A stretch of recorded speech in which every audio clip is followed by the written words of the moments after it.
Muito bem.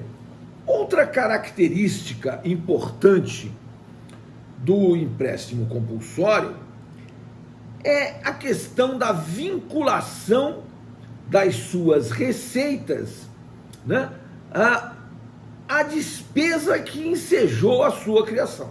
Veja, isso está no parágrafo único do artigo 148 da Constituição, que diz que a aplicação dos recursos provenientes de empréstimo compulsório será vinculada à despesa que fundamentou a sua instituição. Quer dizer, eu não posso criar um empréstimo compulsório para fazer um investimento público tal e depois destinar os recursos da arrecadação desse empréstimo compulsório para outra rubrica orçamentária que não seja aquela para a qual esse empréstimo foi constituído. Então significa dizer que existe uma vinculação entre a receita e a despesa que ensejou a sua criação ou a sua instituição. Veja, a propósito disso, voltemos lá nos impostos.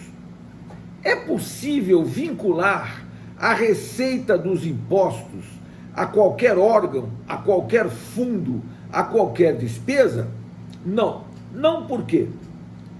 Por causa do comando imperativo do artigo 167, inciso 4 da Constituição.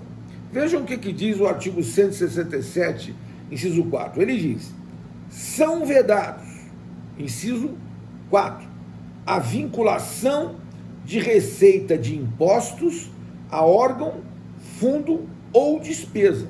Significa dizer o seguinte: a receita dos impostos, ela deve compor o orçamento da pessoa jurídica de direito público.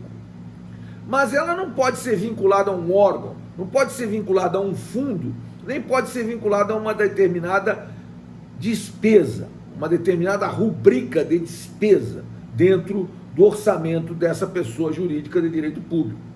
Por isso que os serviços difusos devem ser financiados pela receita dos impostos, evitando-se a questão da criação de taxas para, por exemplo, serviços públicos difusos, o que é proibido pela lei. Vejam só, quando nós falamos em taxa, eu estou falando que eu só posso cobrar taxa ou em face do exercício regular do poder de polícia, que é esse poder fiscalizatório do Estado em relação aos estabelecimentos comerciais, industriais e prestadores de serviço, ou então em face da entrega de serviços públicos. Agora, a entrega de serviços públicos remunerados mediante taxa tem que ser de serviços públicos específicos e divisíveis. O que são serviços públicos específicos e divisíveis? Que possam ser destacados em unidades autônomas de intervenção, de utilidade ou necessidade públicas, e divisíveis, que possam ser utilizados separadamente por parte de cada um dos seus usuários. Esse conceito se opõe ao conceito de serviço difuso. Quer dizer o seguinte, olha, segurança pública, por exemplo. Segurança pública é o mais difuso de todos os serviços públicos. Nós precisamos receber o serviço público da segurança pública? Claro que precisamos. Claro que precisamos. Sem segurança, não podemos ir até a esquina tomar um cafezinho. Se bem que hoje ninguém pode ir na esquina tomar cafezinho nenhum, até porque o bar está fechado. Mas isso é outra coisa. Precisamos do serviço de segurança pública. Poderia se instituir uma taxa de segurança pública? Não, não poderia. Por quê? Porque uma taxa de segurança pública seria inconstitucional e ilegal, porque segurança pública tem que ser financiada pela receita dos impostos. Muito bem. Veja, taxas e contribuições de melhoria, esses são tributos que têm a sua receita vinculada à despesa que ensejar a sua instituição. Assim também o empréstimo compulsório. Se a União, e somente a União tem competência para instituir empréstimo compulsório, se a União instituir um empréstimo compulsório para uma finalidade X, deverá gastar todos esses recursos provenientes desse empréstimo compulsório arrecadado nesta finalidade X. Então, essa é a principal característica do empréstimo compulsório, a vinculação de suas receitas.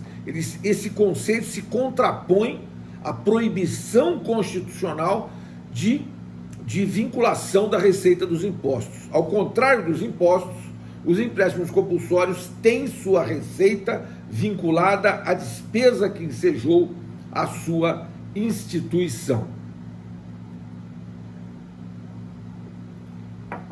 Então, recapitulando, precisa a lei complementar para criar imposto? Precisa, por causa do comando 146. Precisa a lei complementar para criar taxa? Não precisa. Precisa a lei complementar para criar contribuição de melhoria? Não precisa. Precisa a lei complementar para criar empréstimo compulsório? Sim, precisa, porque está no caput do artigo 148 da Constituição. Muito bem, então, nós temos esta figura jurídica do empréstimo compulsório e nesse momento, agora, nesse preciso momento, não temos nenhum empréstimo compulsório em vigor. Graças a Deus, bate na madeira, né? Estão falando em criar. Né? Há murmúrios, inclusive, no Congresso Nacional, por causa da pandemia de Covid-19, estão falando em criar empréstimo compulsório. Ou seja, mais um tributo. Nesse momento não há nenhum em vigor. O último que esteve em vigor foi instituído pelo Zé Sarney, em 1986. Era um empréstimo compulsório, pasmem, incidente sobre a compra de automóveis e sobre a compra de combustíveis e sobre a compra de passagens aéreas para o exterior. Se você comprasse um automóvel, vamos imaginar que você comprasse um automóvel de 50 mil reais, você tinha que recolher 30% desse valor, além do preço do automóvel, você tinha que recolher 30% de empréstimo compulsório sobre automóvel. Então, se você comprasse um automóvel de 50 mil, você tinha que pagar mais 30% de empréstimo compulsório.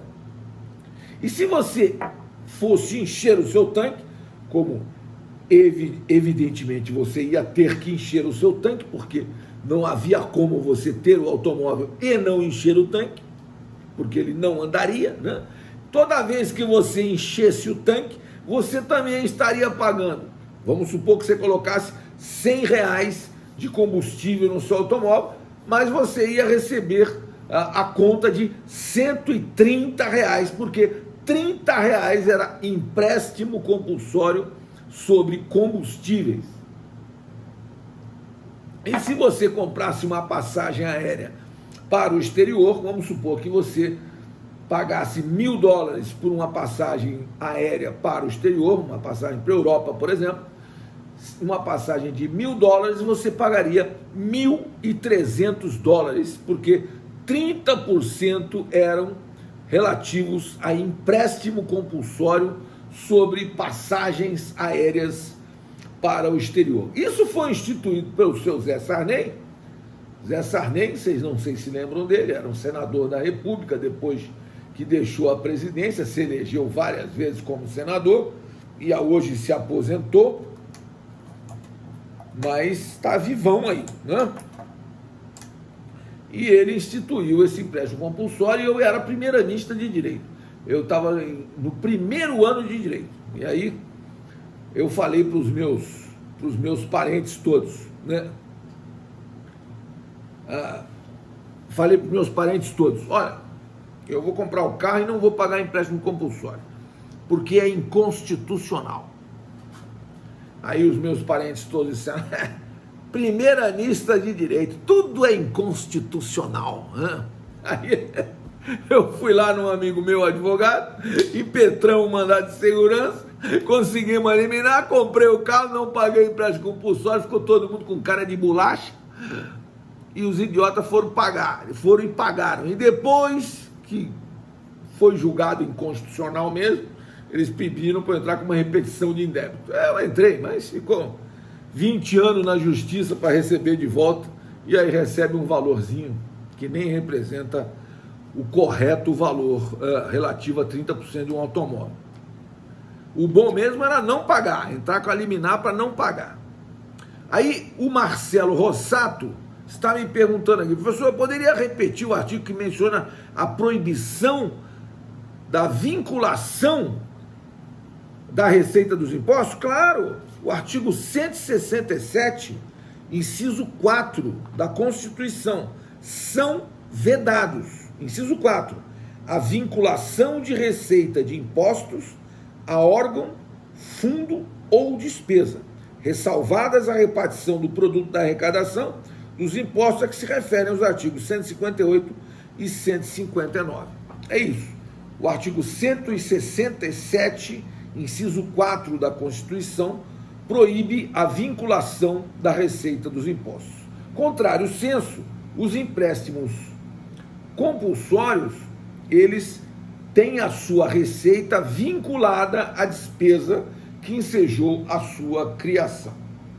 E aí, o parágrafo único aqui do artigo 15 do CTN traz uma remissão aqui, né, ao empréstimo compulsório, ao dizer que somente, bom, na verdade o artigo 15 do CTN praticamente repete o artigo 148 da Constituição, né? Diz o artigo 15, somente a União, nos seguintes casos excepcionais, pode instituir empréstimos compulsórios. Inciso 1, de guerra externa ou sua iminência. 2, de calamidade pública que exige auxílio federal, impossível de atender com os recursos orçamentários disponíveis. Inciso 3, conjuntura que exige absorção temporária de poder aquisitivo.